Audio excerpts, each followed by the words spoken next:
All right, and welcome back to another episode of AHC Garage. And again, we are working on the twin turbo 3.5 liter fully built race car project that we acquired from a friend of mine who passed away. I should say we acquired it from a friend of the family who inherited it. And our goal on this car is to bring it back to its former life. That's Charlotte, because she does have a name, and get it to NSX Expo. That's our end game goal, and to bring you guys along on the journey to see how we can take this car that was neglected for some time due to health reasons by the previous owner, and we're going to show you how we can bring it back. And I'm pretty excited about it. NSXs are kind of my thing, and this will be the first NSX Expo that I'm going to attend, and it would be really awesome to showcase what we're capable of doing to the NSX community.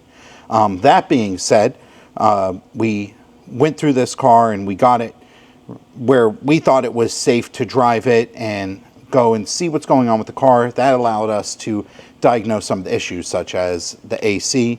The compressor was no good on it. We put a new compressor in. We got the AC working. The brakes, we resurfaced the rotors. We found the suspension had some adjustment issues. We adjusted that. We fixed some coolant leaks. We fixed some oil leaks on it. And then we drove it, and it seemed fine to us, but we decided that once we pulled the motor down in order to do the engine bay, paint the car, and reseal the motor, we've decided that was a good time to do the compression test. Since with the motor sitting on the engine stand, cradle, we were able to still do that. Well, that showed us that we had low compression on some cylinders. That also showed us, with the use of our borescope, that we have some pitting in the number 2 and number 5 cylinder. After speaking to Science of Speed, they pretty much recommended that the motor is going to need honing, and if the honing doesn't correct the issue within this tolerance of the piston, then it's going to need overbore and some replacement custom pistons for it. So on this video, we're going to do a full teardown of the C30 C32 3.5.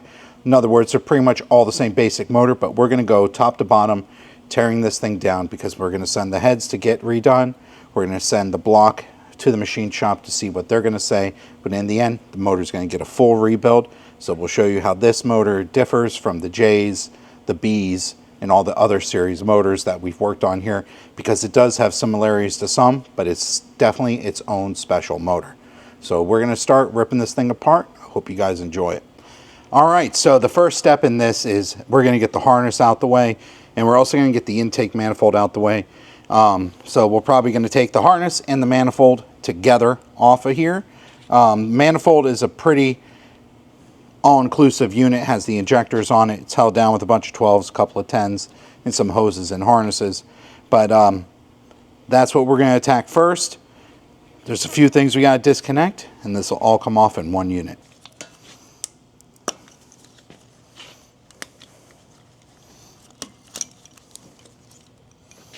So if you take a look on here, this is not a drive-by-wire throttle body. This is throttle cable on the 95 and ups. That was the first drive-by-wire that was put into production on any car in our Honda lineup. So if you look here, when this moves, you'll see a second TP sensor down here. And you'll see this motor over here, and you'll see this TP sensor. This motor and this TP sensor are used in the traction control system. And what this motor will do, a lot like if you've seen on some of the 2JZ super motors with the longer throttle body, where they had a second throttle body and they would use that to kill power. On drive-by-wires, they do it differently because they can just actuate the throttle body or cut fuel. This was an easier way to override your throttle input and close the throttle body when the car is in a loss of traction situation. So this is a pretty specific thing to the C-Series motor, and it's pretty cool. This is also an overboard throttle body from Science of Speed. They overboard it, and they put a bigger butterfly in it. So that's pretty cool. Another thing you can see right here is the VTEC solenoids. These are actually PR3 part numbers, so they are the same as the B series, and if you see, it has the larger VTEC solenoids, so that would be like what came on the first gen B16s from Japan. The newer ones ran a smaller solenoid, but it is the same exact VTEC solenoid assembly or spool valve assembly as a B series motor. A couple of neat things that cross over from the B series to this motor. So if you see over here, there's two VTEC solenoids, one for each bank. So you know what's better than one VTEC solenoid, two VTEC solenoids. Let's get all this harness off. It's going to take a while, and hopefully we don't break anything, because everything is 30 years old.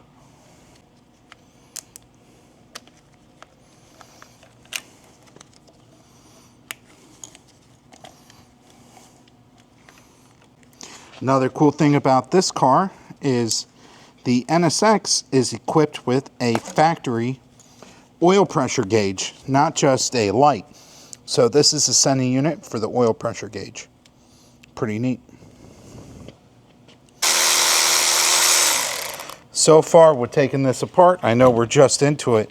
And normally, you know, when I work on a car, I'm always kind of looking at it saying, oh, I wonder if someone's worked on it before me, or if they have worked on it.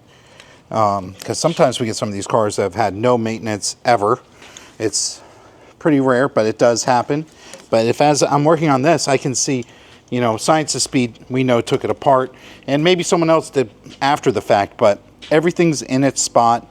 Nothing's missing, nothing's broken, nothing's rigged up. So that's a good sign that this car has definitely been worked on by decent technicians who had an idea what they were doing. That gives me hope. All right, that's free, all on the manifold. This is somewhat free. We gotta get these hoses off. And here goes our traction control plug. This is gonna come with it, so we don't even have to take that off.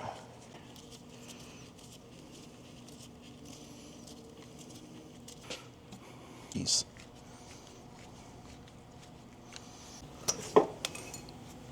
And there it goes. See this fiberglass like heat shielding wherever it gets too close. I know Science of Speed does that a lot. They want to make sure that you're not going to have a failure. This mess of hoses right here are for the turbos. They are oil cooled and coolant cooled. So they tap that off of the factory cooling system and a couple of key locations. And the ones we took off first are the feeds, or that goes in the turbo and this comes out. And that's how it comes from here. They're tapping it off of one of these nipples and then sending it back in here. So pretty simple setup, works real nice. All we gotta do is get it out the way. So here you'll see the EGR passage. The exhaust gas is coming from the head into the valve, and from the valve into this tube. Then it goes into the intake manifold where it's distributed into the regular intakes to refeed the EGR, or I should say the exhaust gas. EGR stands for exhaust gas recirculation. And I don't even know if that really is working on this car anymore because it's running a standalone. But nevertheless, it's got to come off for what we're doing. Now we have a series of bolts on here that hold the manifold down.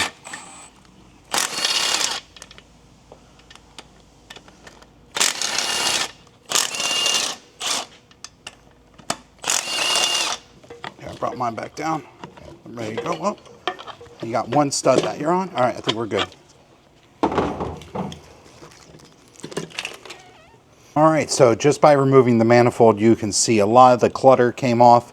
The manifold's a pretty big unit with it. Also, we took off the harness with it. So if you see here, this is the inside V of the motor. These are the inlets. And the interesting thing is these gaskets, if you can see it here, they are actually a fiberglass composite, almost like a carbon composite kind of thing, but they're not plastic and they are not metal. So I think that's pretty cool. If you see here, we have 2 knock sensors. This is the coolant pipe that goes from the water pump to your thermostat housing. Once we got that manifold out, now we can start taking off the coolant neck, the alternator bracket, all the accessories in the front, and then it's time for the heads and turbos. I should say turbos and then the heads to come off.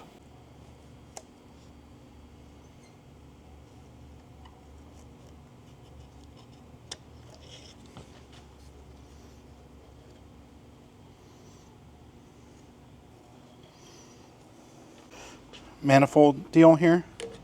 And pull this off. That way we can rotate the motor. It won't hit the engine stand, and we can get a better angle at the turbo, because the turbos, I don't foresee them being very easy to remove, just because everything's very tight. I think we're gonna have to remove this oil feed line.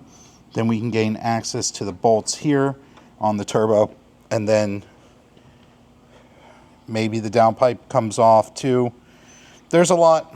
I'm not sure yet. We're going to go with it nice and easy and take it apart. I'm sure we'll figure it out without hurting anything. Also, as we take it apart, it's going to allow us to learn how to put it back together, because believe it or not, I've never put a twin turbo kit on an NSX or taken it off, but it's all bolted on. Someone else did it. We'll be able to figure it out.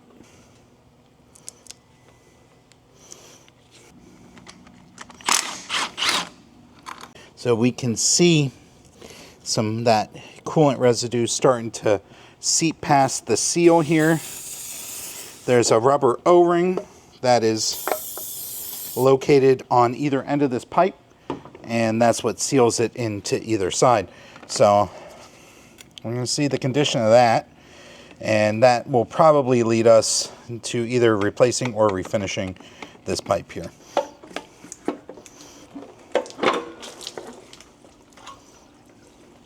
All right, I'm going to go ahead and get this alternator bracket off. The thing is probably one of the few pieces on this car that's made of steel.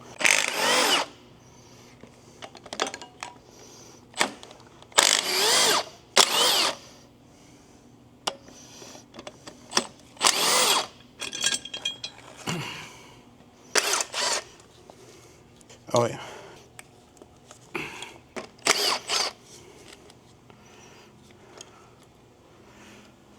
Yeah, there we go. So now it'll leak down that little thing. At least it goes in the pipe a little bit, the pan a little more.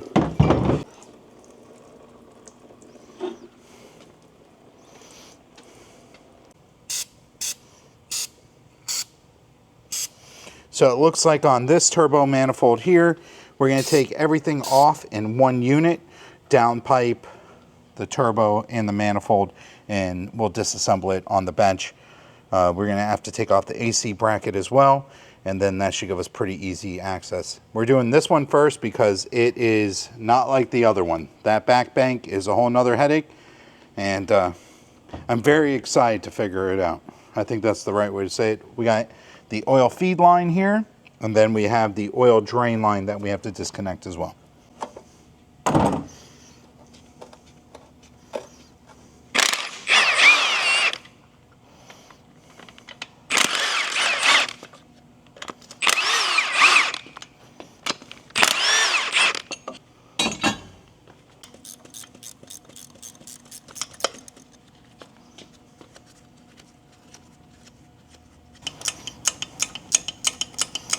Hey, did they have gear wrench back in 2010? They did, but only the rich technicians could get them. So I know you had them. Oh yeah, Yeah, for sure. yeah. Everything snap-on, you know.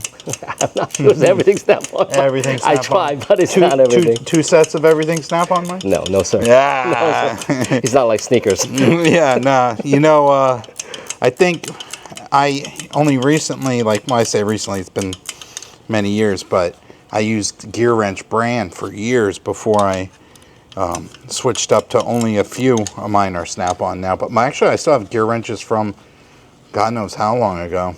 You know, the funny thing about that, you know, back then snap-on was like the brand, right? Mm-hmm. But now you got all this new company that comes in. They are, you know, making really good stuff, man. Yeah, you know, I'm a fan of giving things a try. But I'm also a fan of, if those things I try do not work out, then I will go back to my tried and true thing. But, you know, you never want to put out of mind that someone else makes a better product. You know, you want to always try everything that's out there. Now that we got the hard ones off, we should be able to zip these right off with our gun now.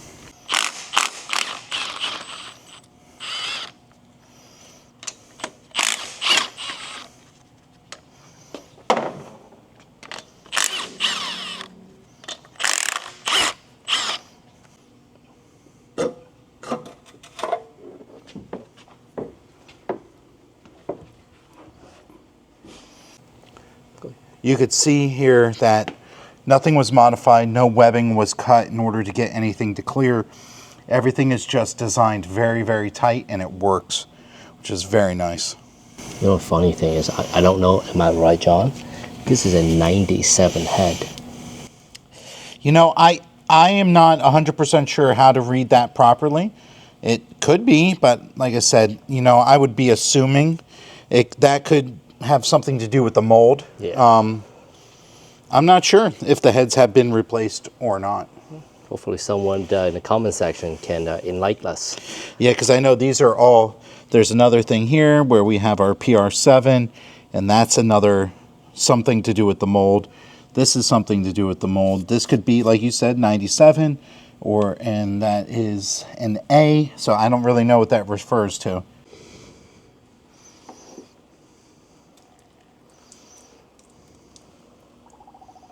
Oh, what was that? That was the sound of the coolant draining out of the block. Something else training. Yeah, it could be. I don't know.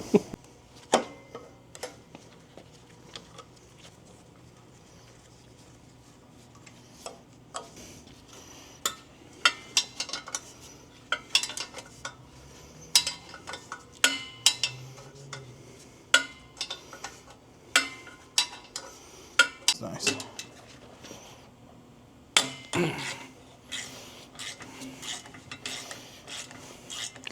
I will say this, there's nothing easy about this process right here. But I wouldn't expect it to be. It's a lot of stuff shoved inside this engine bay, so we can't cry about it. We just gotta get it done. I leave the crying up to you, Mike.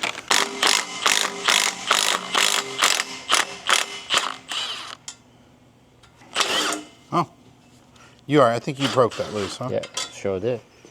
Let's see, one fell. I see that one there. And that is our downpipe. Well, this is not enjoyable. This thing moves about a quarter turn at a time. And it looks like the bolt will never come out.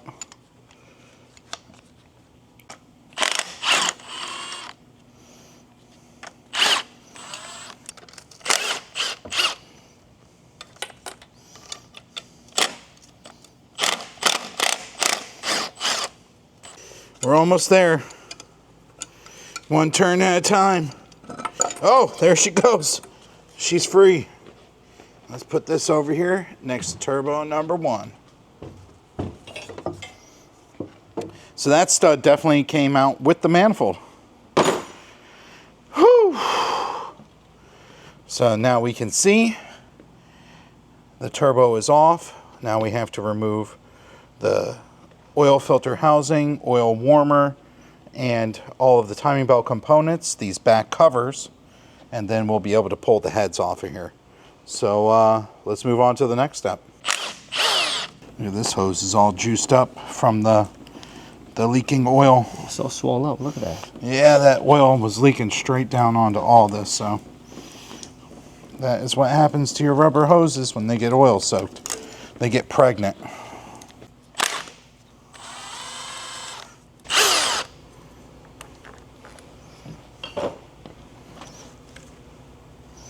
It's a cool thing. Now we'll hit those 12s.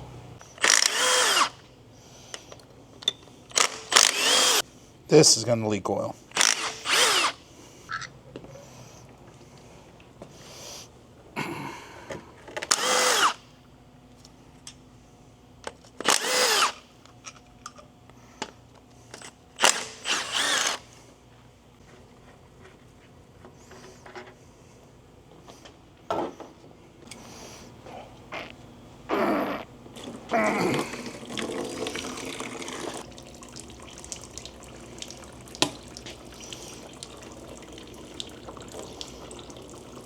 before we remove the heads, we're going to go to TDC number 1, top dead center, cylinder number 1. And this is going to be really easy because we have no spark plugs in there, so we're not going to fight the compression. And we are going to move this till number 1 lines up with this mark right here.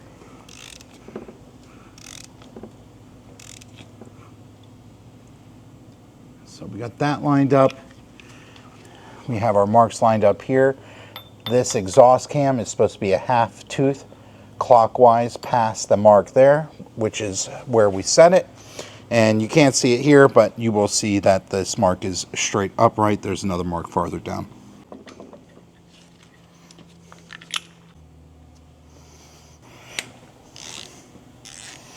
So we're just going to go ahead and take all this off, because it all has to come off eventually anyway, so we're going to pull it all the way down. This tensioner, you see how it stays in place? Because it sits on a little stud here, and it's held in right there.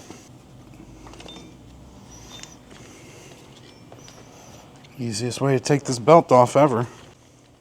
Boom.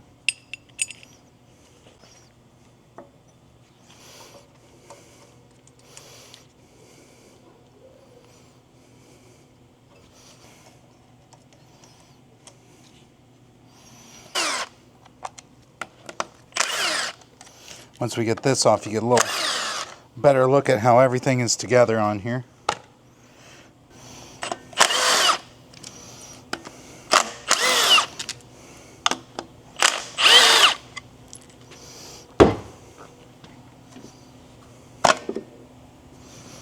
So as you can see here, this is the cam sensor, and you can see all this black gook coming out of it. Normally this is completely sealed with this stuff, but as you can see, it's all kind of drained out. Some people replace them. It's probably not a bad idea because now they're no longer protected, but as you can see, it's definitely still working. We didn't have a problem with it, but it's starting to get some rust and buildup on it, so that's letting me know that it may become an issue sooner than later. The wire is super dry too. Yeah.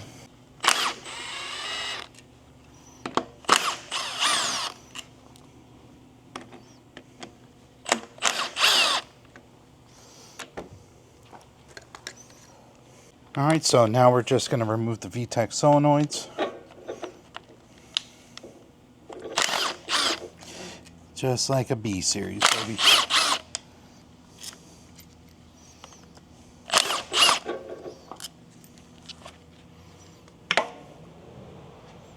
As you can see here, the cam plugs, these are starting to leak as well. They're pretty common. These are the factory ones. They are made of like a hardened rubber, and they're sealed with Honda Bond. They do offer Science of Speed aluminum ones with O-rings. Those are always a good option as well. We'll decide what we do when we go back together, because OEM is good. If the aftermarket's a better option, we might do that as well.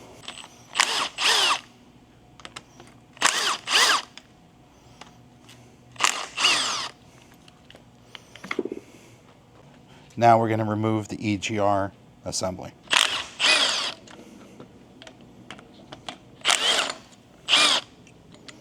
And the oil pressure sending unit.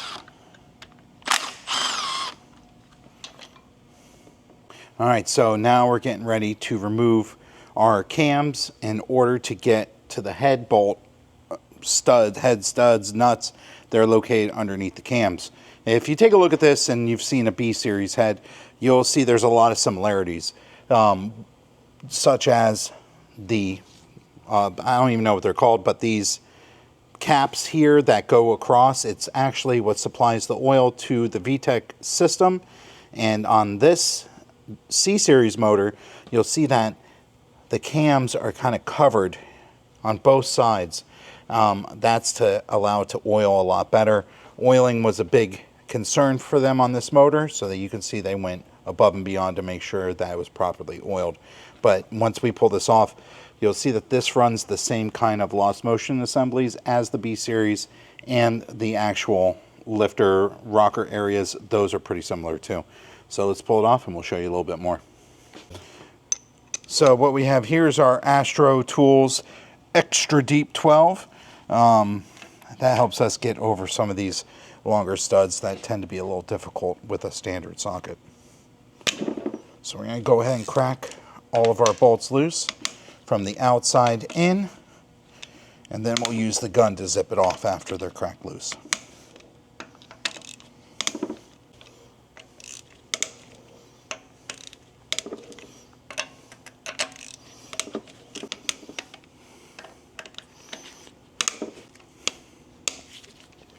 Did these come out? I don't know. I'm going to crack them loose either way. They're probably just little studs.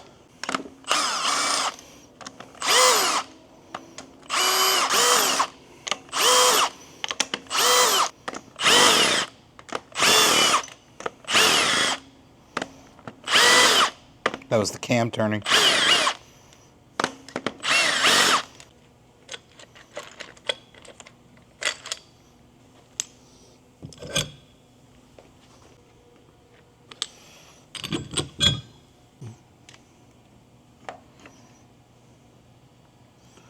Alright, there's a little bit, but not anything crazy in the wear department there.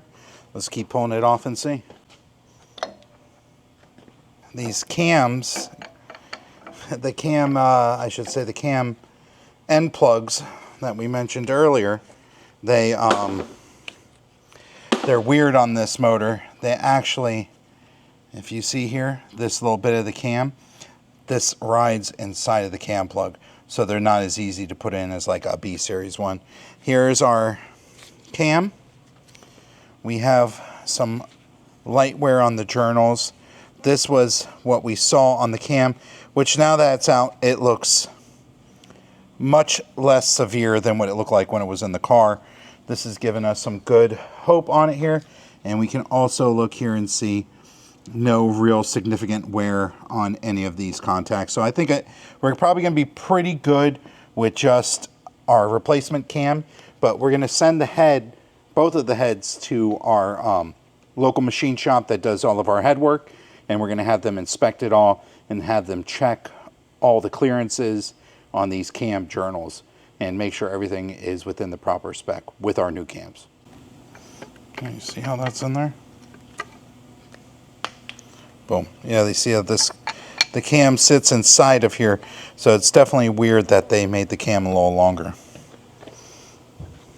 Now, in order to remove the head studs, we have to remove the rods that the rockers sit on, because if you look inside here, it protrudes out and it kind of blocks us from getting the head stud tool on it. Here, I'll show you real quick. So we're going to pull out the rod that holds us in, and this is the same as like on a B series. You take your two Allen plugs out, and then you remove these two little plugs here as well with an 8mm screw. We'll do that first. Oh, come on, boy. We put a plier on her. There you go. That has a little O-ring on it, and it's also an oil orifice for the system. This rod here will fill up this cylinder that all these are on with oil in order to lock the center VTEC lifter together. So this is the oil orifice for that. You just screw a little 8mm into it. That way it gives you something to grab onto to pull it out. These have a very low torque on them.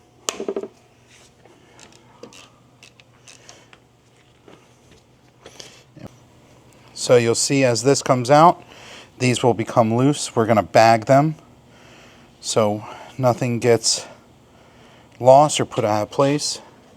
These are just like the B series VTEC ones with the pistons in them that push over and lock all three together.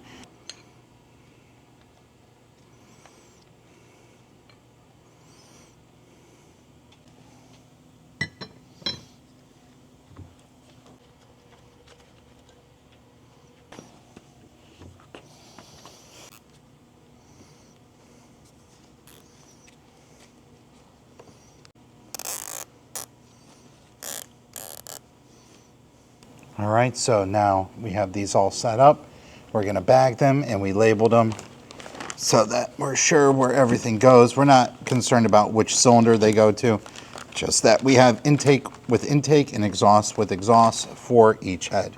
And your zip tie broke. Your thing broke, Mike. No, you broke it. How did I break it? It was brand new.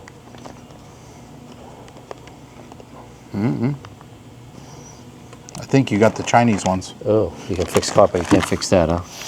You know what, Mike? If you give me garbage, then what am I supposed to do with it? Look at this thing. All right.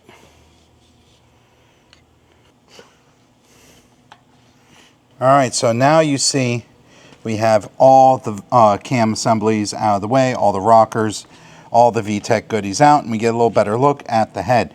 So you can see here, these are NA2 LMA, lost motion assemblies. These replace the hydraulic ones. All the B series run a hydraulic one, and before Skunk 2 or Blocks Racing came out with this LMA replacement for the B series, the low key in the know move was to buy them from the NA2 3.2 liter NSX because it's a direct replacement and it's what they actually copied when they made these aftermarket. So these are non-hydraulic, these don't fail, and this is a great upgrade. A lot of NA1s, you'll hear some ticking from the head, and it's usually these things, not these, but the original hydraulic ones are sticking and making noise. So we're going to pull these out, and what you can also see is the titanium retainers and upgraded valve springs that are on here. You can see they're all dual on all sides, and we're going to have them check everything out at the machine shop. There's no need to replace any of these, but we are going to have them check everything so we have no risk of having any problems. Once we pull these out, we'll pull the head stud bolts and get the heads off the motor. 12, 13. Let's see.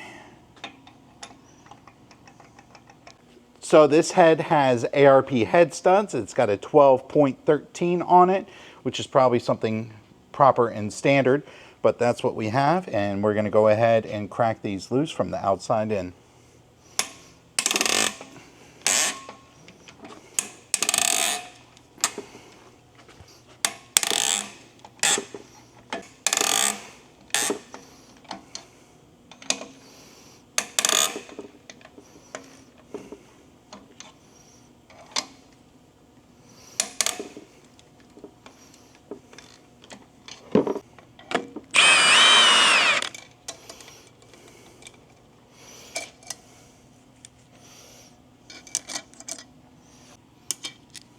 This one's the whole stud. I'm not mad at this setup.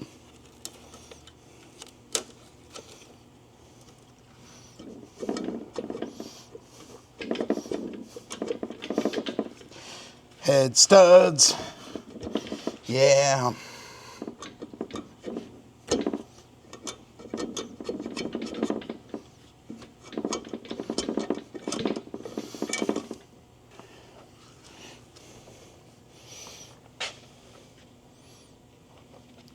Not bad.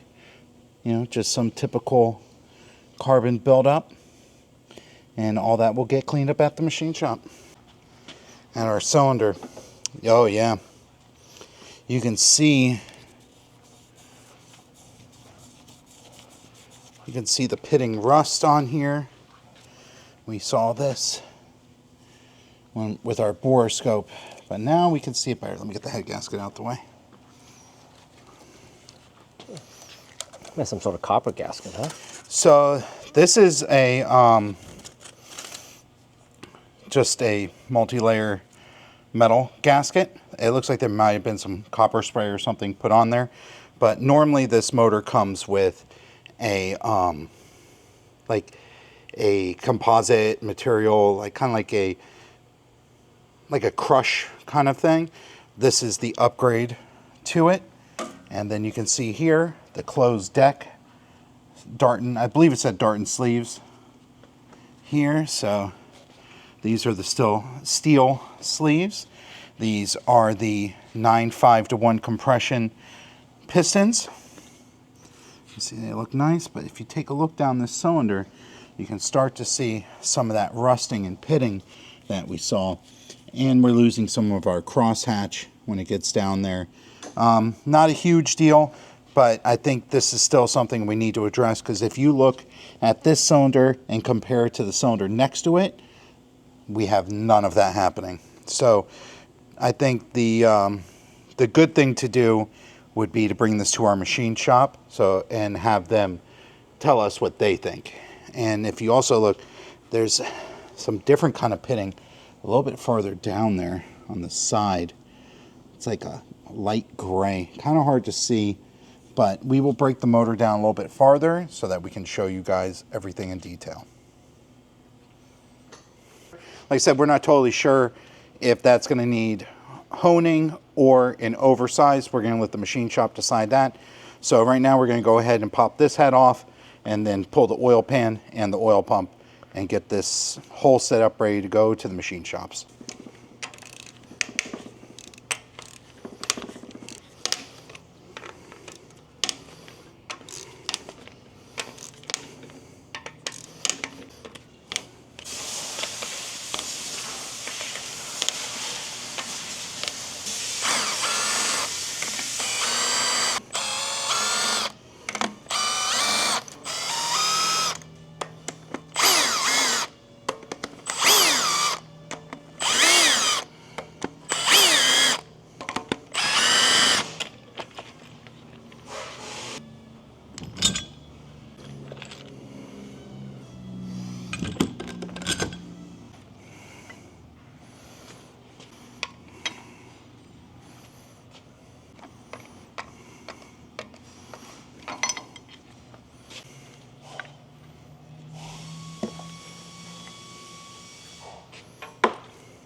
This is what you can see here.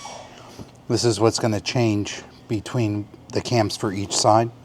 Because you see like where those rings are on those cams, they're different. So that should allow us to know which one goes where. No.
All right, so we got the heads off and we can see a little closer what we got going on. I'm not sure what that is exactly in the block. You can barely feel it with your finger. We might get lucky with just having a hone going through and giving this a clean surface.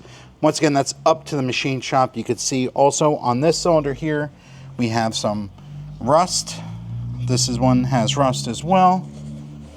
This one is clean, and if you look here, you can see some more rust in the cylinder.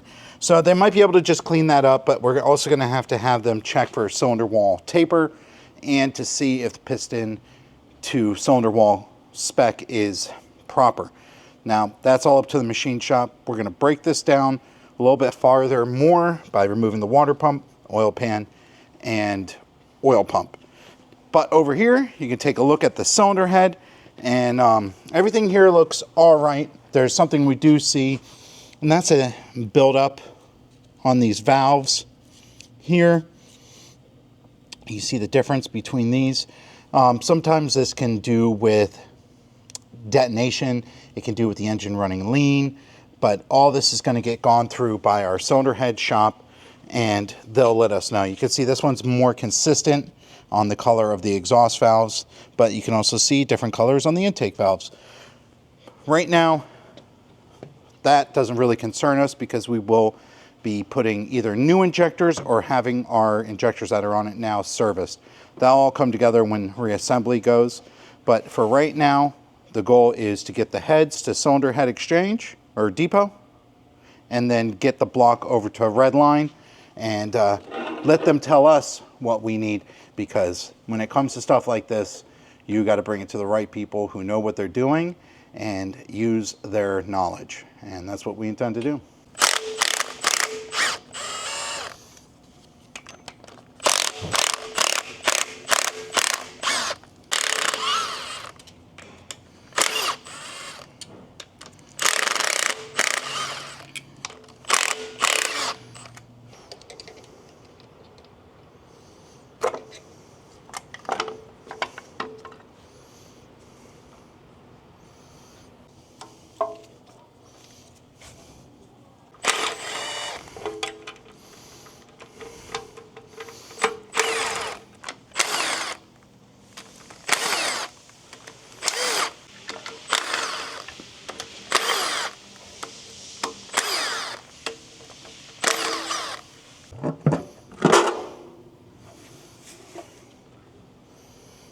See the baffle in here.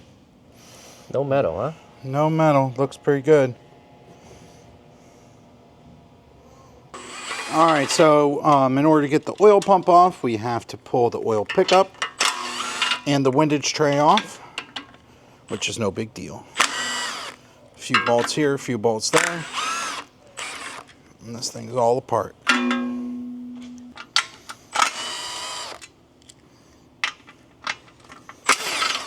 Main bolts on it as well, main studs. All right, so we got the tray off, and what we can see from here is that definitely has been studded on the mains with ARP main studs, and in here this is the crank and connecting rods. They are what appear to be H-beam rods, and you can see the back of the forged pistons, and this is a custom crank as well. Everything is extremely beautiful. It spins over with my hand, just like a piece of art. Totally beautiful. This right here is a totally interesting setup as far as the oiling system goes, because if you can see right here, it looks like it goes straight to the mains to supply oil from the oil drive right here. So you see we have our pickup here into the oil filter, out of the oil filter into here. I guess, I don't know, oil says it flows this way. I'm not totally sure how this thing works, but it looks extremely beautiful. We're going to get the pump off right now, and then we'll keep moving forward because that's almost done and almost ready for the machine shop.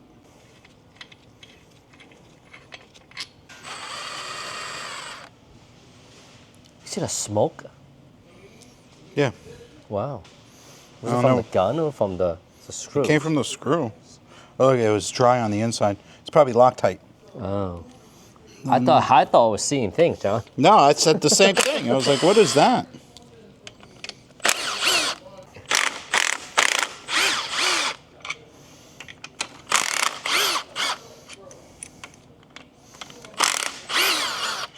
Definitely one of the more substantial oil pumps that. Oh, off it comes. We're going to go ahead and take this apart, and we'll show you what's going on the inside.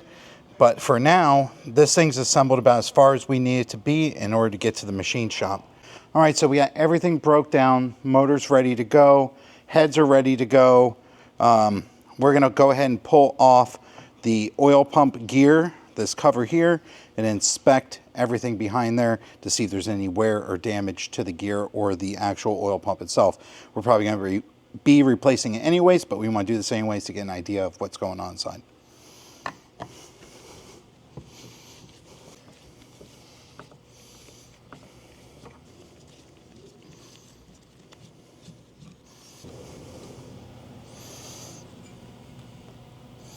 Starting to get some wear here.